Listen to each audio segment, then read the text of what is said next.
کسی غریب کو دے دو، عمرہ کر آئے. اب عمرے کے ٹکٹ کے لیے لوگوں کو بٹھاؤ گے؟ محفل میں جس نے آنا وہ خدا کے لیے آئے یا محمد مصطفیٰ کے لیے آئے. خبردار کسی اور لالچ کے لیے کوئی نہ آئے.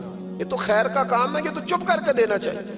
اور بھائی کب قرآن اندازی کریں گے؟ حضور علیہ السلام نے فرمایا تمہیں پتہ چلے جمعے والے دن پہلے آنے کا ثواب کیا ہے، تم قرآن اندازی کرو. کب قرآن اندازی ہوگی؟ کب؟ رسم سمجھ لیا ان سب باتوں کو؟ بس ٹھیک ہے. ایک بڑا زبردست آج میں نے خطاب سنا جی 1.25 گھنٹہ، پھر کیا اثر ہوا اس کا؟ کیا رزلٹ نکلا؟ اس پر عمل کب ہوگا؟ وہ جو میں باتیں سناتا ہوں لوگوں کو 20 اور سینکڑوں، تو میں نے عمل کب سٹارٹ کرنا ہے؟ جنہوں نے نبی پاک سے سنا تھا انہوں نے عمل کیا تھا. انہوں نے سنا تھا انہوں نے. ادھر دیکھو، حضرت عمر کا وہ دور تھا کہ آپ کی ایک لونڈی کلمہ پڑھ گئی تو ابھی آپ مسلمان نہیں ہوئے تھے، تو وہ لونڈی کہتی ہے کہ مجھے الٹا لٹکا کے جناب عمر مارتے تھے، اور اتنا مارتے تھے کہ تھک جاتے تھے تو پانی منگواتے تھے. اور جناب عمر وہ شخص تھے کسی کی جرت نہیں تھی کہ بات کرے. لیکن بس پھر بدل گئے عمر، پھر اللہ کا خوف آ گیا. پھر جو شخص کبھی نہیں رویا تھا وہ بات بات پہ رونے لگا. جو کسی کے آگے نہیں جھکا تھا وہ چھوٹے چھوٹے لوگوں سے معافیاں مانگنے لگا. بدل گئے نا، اللہ کا خوف آ گیا نا. اب وہ اکڑی ہوئی گردن نہیں رہی. اب مسجد میں بھی آ کے یہ نکاح کے پیچھے ہٹو، تمہیں پتہ نہیں میں چودھری ہوں، یہ میری جگہ ہے. اب وہ بات بدل گئی، اب وہ رویہ نہ رہا. حضرت عمر فاروق رضی اللہ تعالیٰ عنہ، اور اس وقت تو ایک قبیلے کے سربراہ تھے نا، صرف ایک قبیلے کے. اور جب فاروق اعظم بدل گئے تو 24 لاکھ مربع میل کے حکمران، 24 لاکھ مربع میل کا واحد حکمران. اور جب کیسر و کسریٰ جیسے بادشاہ عمر کو بلائیں تو عمر کہیں جاؤ دوڑ جاؤ، میرے پاس ٹائم نہیں. اور ایک دن رات کو چہرے پہ نقاب ڈال کے نا تو مسجد کی گلیاں گھوم رہے تھے عمر فاروق، مدینے کی گلیاں گھوم رہے تھے. 1-2 گلیاں رہ گئیں تو فجر کا وقت ہو گیا. تو حضرت عمر اپنے غلام سے کہنے لگے نماز پڑھ لیتے ہیں اور باقی 2 گلیاں بعد میں گھوم لیں گے. حضرت عمر نے امامت کرائی تو نقاب اسی طرح چہرے پہ. ایک گلی سے گزر رہے تھے تو ایک بوڑھی اماں بیٹھی ہے خیمے میں. بوڑھی کچھ چہرے سے پریشان لگتی ہے. تو حضرت عمر غلام سے کہنے لگے اسے پوچھو کیوں پریشان ہے؟ ہمارا تو اپنا ابا پریشان رہتا ہے، ہم پوچھتے نہیں. ہم نہیں پوچھتے. ہماری اپنی اماں روتی رہتی ہے کہ چلو 2 گھڑیاں رات کو آ کے بیٹھے گا میرے پاس، لیکن وہ آتا ہے 2 درجن کنوں لے کے اور سیدھا اپنے کمرے میں جاتا ہے اور بیگم صاحبہ سے کہتا ہے کہ یہ 6 اماں کو بھی دے آؤں، اس نے کون سا کھانے ہیں؟ تو وہ پلیٹ میں لے کے آتی ہے. پھر ماں کا دل ٹوٹتا ہے کہ یہ کمائی تو میری تھی، یہ تو بوٹا میں نے پالا تھا، لیکن یہ کس بیوپاری کے ہاتھ چڑھ گیا. ہم تو اپنے ماں باپ کو ٹائم نہیں دیتے، لیکن جب لوگ اللہ سے ڈرتے تھے رویہ کیا تھا. حضرت عمر فاروق رضی اللہ تعالیٰ عنہ خادم سے کہنے لگے بوڑھی سے پوچھو. تو پوچھا اماں السلام علیکم. وعلیکم السلام. اماں کیا بات ہے؟ تو اماں کہنے لگی جاؤ دوڑو، تمہیں کیوں بتاؤں، دیہات کی سیدھی سادی بی بی، جاؤ بھاگ جاؤ. کہا نہیں اماں مہربانی کرو اندر تو آنے دو. بڑی منت کے بعد اماں مانی. عمر فاروق عام آدمی نہیں جس سے دنیا کامتی ہے. حضرت عمر اندر گئے. اماں کیوں پریشان ہو؟ تو اماں کہنے لگی تمہیں کیوں بتاؤں، میرا اپنا دکھ ہے. چل اماں بتا دے، تیری مہربانی. تو اماں کہنے لگی میں ایک بیوہ ہوں، بے اولاد ہوں، کوئی میرا سہارا نہیں. مجھے عمر فاروق سے بڑی شکایت ہے. میرے اوپر 25 دینار کا قرضہ چڑھ گیا ہے اور 3 دن ہو گئے میں نے روٹی نہیں کھائی، اور عمر نے میری خبر نہیں لی. حضرت عمر کو پتہ چل گیا اللہ وارث ہے، اس کا کوئی 2, 4, 10 ہزار ووٹ کوئی نہیں. ایک کو میکے سے 6 مربے نہیں لے کے آئی، ایک اکیلی تنے تنہا. اور بھائی جب اللہ کا خوف ہوتا ہے تو پھر انسان ان غریبوں کو بھی مناتا ہے. پھر ریڑھی والے کی بھی اہمیت بڑھ جاتی ہے، پھر رکشے والے کی قدر بھی بڑھ جاتی ہے. حضرت عمر فاروق رضی اللہ تعالیٰ عنہ کہنے لگے اماں عمر سے شکوہ ہے؟ کہاں؟ جناب عمر کہتے ہیں میں نے ایک جملہ کہا تو اماں نے تو مجھے لاجواب کر دیا. میں نے کہا اماں عمر کو کیا پتا کہ تو بھوکی ہے اور مقروض ہے، اسے کیا خبر؟ تو اماں کہنے لگی کیا کہا تم نے؟ عمر کو خبر نہیں، اسے پتا نہیں؟ تو عمر سے کہو نا چھوڑ دے حکومت، اس کے حوالے کرے جو خبر رکھ سکتا ہے. کیوں بیٹھا ہے پھر؟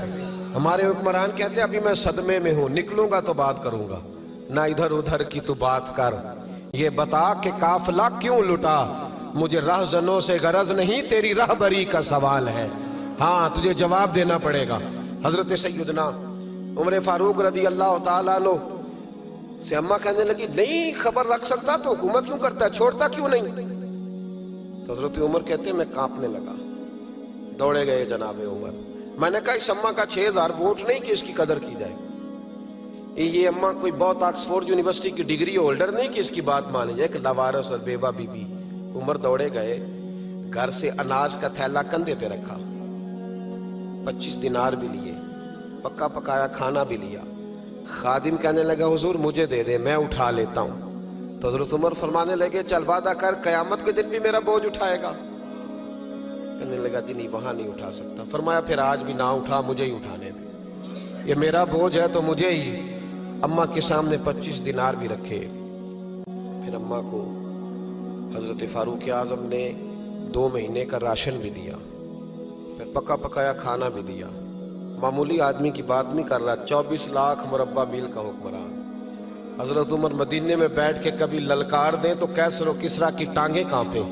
جناب عمر فاروق رضی اللہ کھانا کھلا کے اماں چارپائی پہ تھی تو عمر نیچے بیٹھ گئے، کہنے لگے اماں چل عمر کو معاف کر دے، چل چل جانے دے، کوئی عرض نہیں، بیچارے کو پتہ نہیں چلا۔ تو اماں کہنے لگی تو نے پھر عمر کا ذکر چھیڑ دیا۔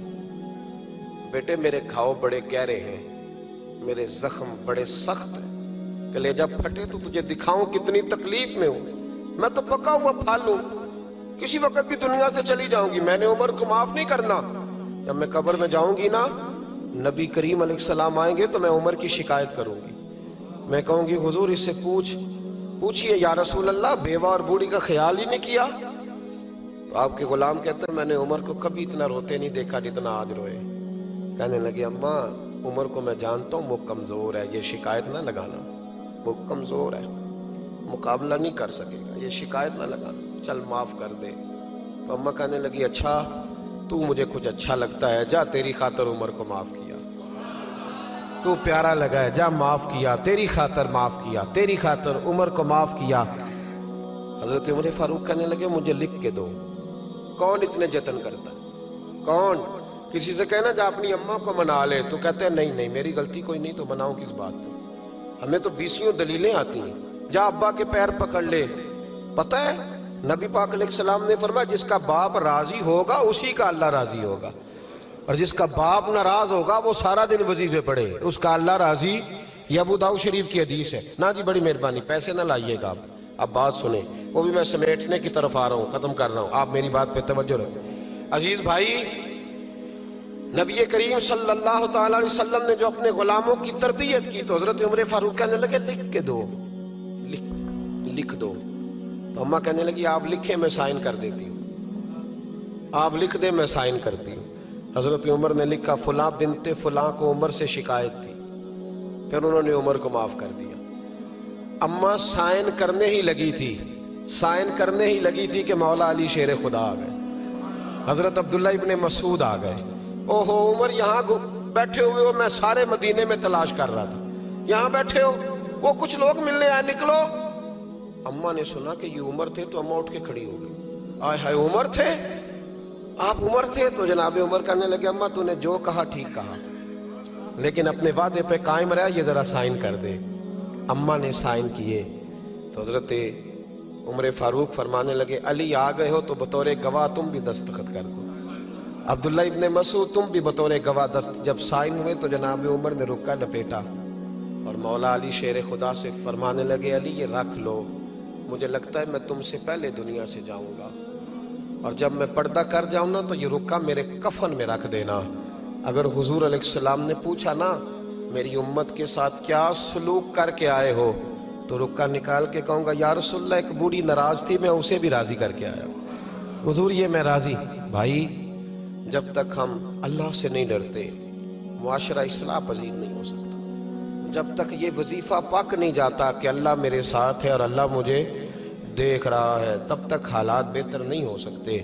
جب انسان یہ وظیفہ پکا لیتا ہے تو پھر چونٹی پہ بھی ظلم نہیں کرتا، پھر وہ گدھے کو ڈنڈا مارتے ہوئے بھی سوچتا ہے، پھر میرے بھائی وہ پھر احساس کرتا ہے کہ جانور کی وجہ سے ہی نہ قیامت میں پوچھ لیا جائے، لیکن جب اللہ سے نہیں، ہمارے اب نہ تو مراقبے رہے، نہ ہم تنہا مسلح پہ بیٹھتے ہیں، نہ رات کو رب کریم کو مناتے ہیں، نمازیں ہیں تو وہ بھی ساری دکھاوے کی، اللہ ماشاءاللہ ہمارے سارے معاملات میں دکھاوا اس تیزی سے آیا کہ روح کا وہ اجر اور دل کی وہ کیفیات ختم ہوتی جا رہی ہیں۔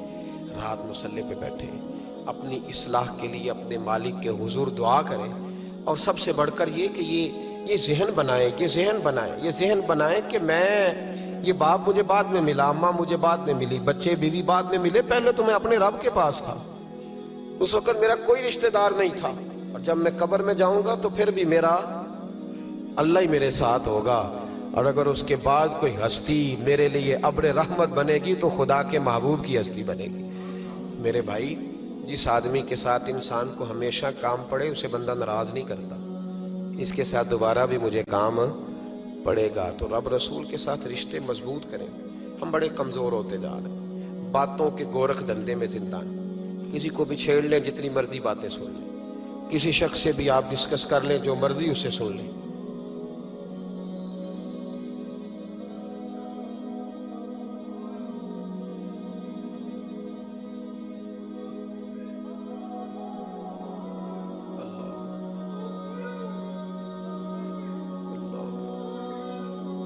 اللہ دیکھیں یہ کتنا جذبہ ہے، میرا خیال ہے میری تقریر کی تو ضرورت ہی نہیں، ان کے آنسوؤں کو ہی ہمیں مسجد میں لے آنا چاہیے، میرا خیال ہے یہ یہاں گفتگی کی تو حاجت ہی نہیں۔ آئیں گے مسجد میں آپ لوگ؟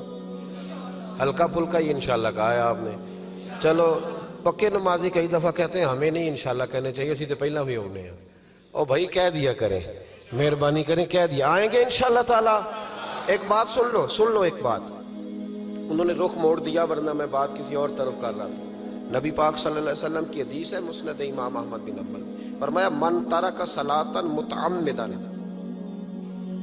جس نے نماز چھوڑی جان بوجھ کے، فقط کفر، حضور فرماتے ہیں اس نے تو رب کے رب ہونے کا انکار کیا۔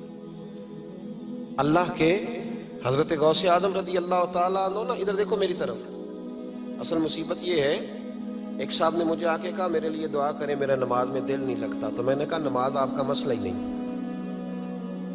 نماز مسئلہ ہی نہیں آپ کا، مسئلہ اہمیت ہے۔ مسئلہ میں اپنے کسی سنگی کو فون کروں نا کہ 12 بجے آ، تو اگر تو میری کوئی اہمیت اس کی نظر میں ہوگی تو 12 بجے آ جائے گا کہ نہیں آئے گا؟ صحیح بتائیں، اور اگر میری اہمیت نہیں سمجھے گا تو آئے گا؟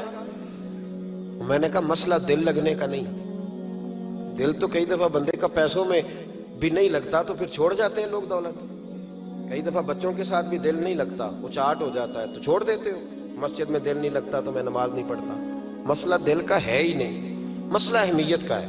حضور غوث پاک نماز پڑھ کے، عصر کی نماز پڑھ کے باہر نکلے تو ایک نوجوان گلی میں کھڑا تھا، تو حضور غوث پاک فرمانے لگے تو بڑا دلیر ہے بھائی، بڑا دلیر ہے تو، بڑا، کہنے لگا حضور میں تو کمزور ہوں، یہ آپ کیا کہہ رہے ہیں؟ فرمایا بڑا دلیر ہے تو۔ اس نے کہا کیا ہوا؟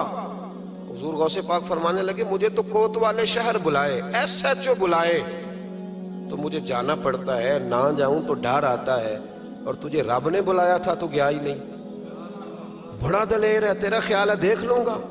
او بھائی خدا را، نماز کی تو کلیریفیکیشن ہی کوئی نہیں، کوئی دیکھے نا، ہمیں وہ وقت یاد رکھنا چاہیے نا کہ حضرت سلمان فارسی فرماتے ہیں کہ حضور کو تکلیف تھی قدموں میں، بظاہر حضور کو سخت بخار تھا، بظاہر بڑی کمزوری تھی، پر پتہ ہے نبی پاک کا مسجد سے پیار کتنا تھا۔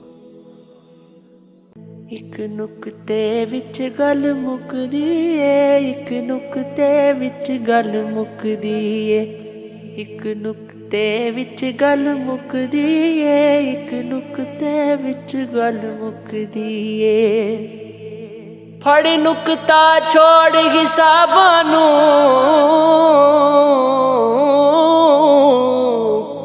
پھڑ نقطہ چھوڑ حساباں نوں، پھڑ نقطہ چھوڑ حساباں نوں، ایک نقطے وچ گل مکدی اے، ایک نقطے وچ گل مکدی اے، تو الف دا نقطہ بندیا تو ایویں مٹی دے وچ لکیا تو،